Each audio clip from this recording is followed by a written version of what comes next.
New IPs with fresh and unique ideas are what drive creativity in games more than almost anything else. But at the same time, the appeal of a sequel is undeniable, especially when you're talking about an excellent game that can get even better with future iterations. Sometimes this does happen, but quite often that's not exactly the case. And subsequently, great games that ideally should receive follow-ups end up getting left behind. There are several examples of games in recent years that have impressed us to varying degrees, games that we'd absolutely love to see sequels for, but are probably not going to. Here, we're going to talk about a few such examples. Days Gone.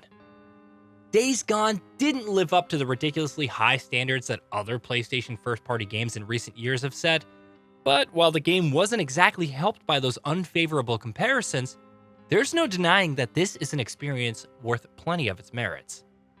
More importantly though, it's exactly the sort of game that's begging for a sequel.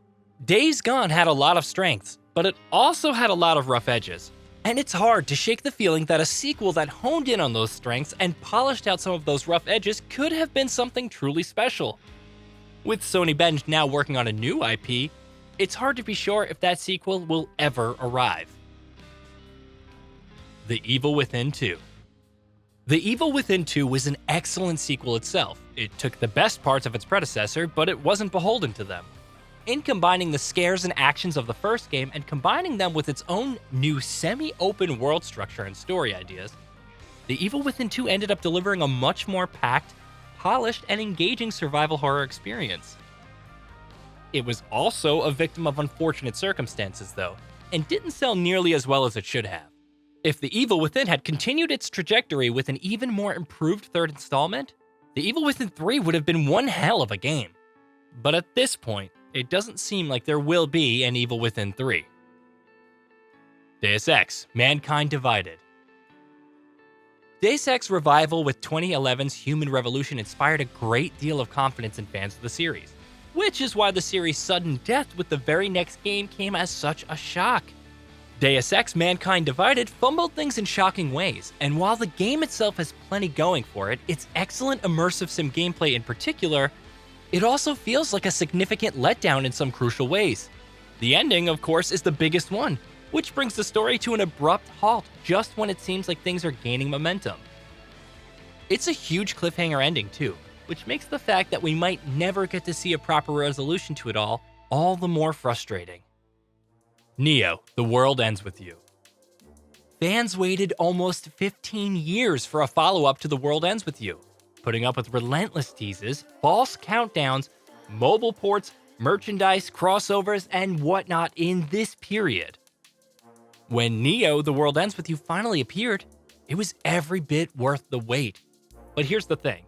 Whether avoidable or not, deliberate or not, it ended up being faced with a unique set of circumstances that ensured that it would underperform to a severe degree.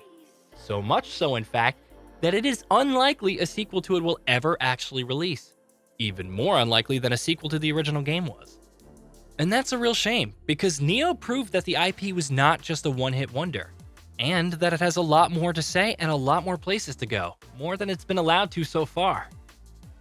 It's a shame we may never get a third game in the World Ends With You series, but if nothing else, at least Neo wraps up the series' major plot threads well enough that even if there is never a follow-up, we aren't left hoping in vain for a new installment that actually sets out to address them. Mafia 3. The Mafia series has seen its fair share of stumbles, but Mafia 3 was probably the biggest stumble of them all. Though the 2016 title told a captivating tale and featured excellent writing, characters, and performances in nearly every other way, the game failed to impress. From its bland and uninteresting open world to the bevy of technical issues that plagued the experience. Whether or not the Mafia franchise has a future anymore remains to be seen. One would think that the IP still has enough value to warrant a sequel down the road, but at least for the foreseeable future, there's a good chance that Mafia remains in the shadows. Star Wars: Battlefront 2. Star Wars Battlefront 2 is simultaneously the prime example of the best and worst way to handle a big new release. At launch, it was a disaster, with EA's excessive and predatory monetization compromising what was, at its core, an excellent multiplayer shooter. But with time, DICE sanded out the experience's rough edges and kept on adding to it with meaty content updates, turning Battlefront 2 into the incredible celebration of Star Wars that it always should have been. At the end of the day, it's both a critical and commercial success, but a sequel still seems unlikely. DICE is completely focused on Battlefield now, and it seems Respawn has taken charge of EA's Star Wars content, which means that history is likely to repeat itself and deny us the chance to play a game called Star Wars Battlefront 3.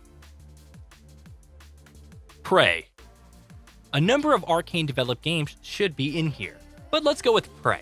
This is a series with a troubled history as it is, and even the 2017 reboot, which really is only a Prey game in name, almost didn't happen. Of course, we're glad it did. In typical Arcane fashion, Prey is an incredible immersive sim, but in typical Arcane fashion, it hasn't sold nearly as much as it should have. Given the underwhelming commercial performance of the game, it seems unlikely that we'll get a sequel anytime soon.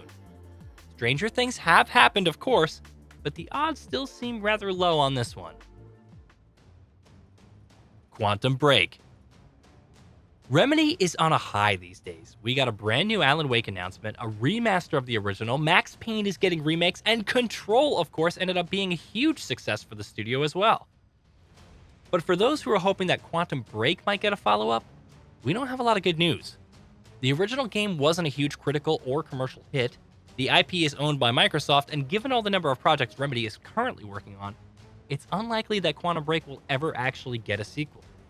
Its intriguing world and story are, unfortunately, probably going to be left behind, which isn't exactly the ideal state of things that anyone would have opted for. At least we can take solace in the fact that the seeds it sowed have come to bloom in other guises at this point, if nothing else. Ori and the Will of the Wisps.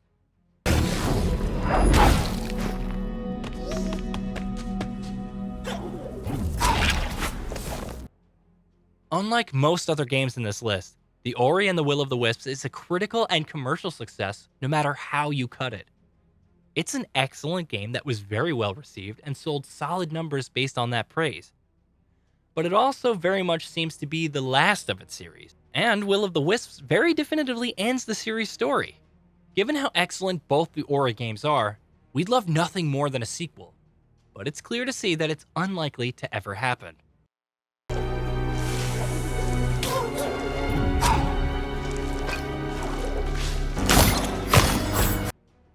Did you know that we at Gaming Bolt upload new videos every day? Stick around, drop a like, subscribe, and let us know what kind of content you'd like to see in the future with a comment below.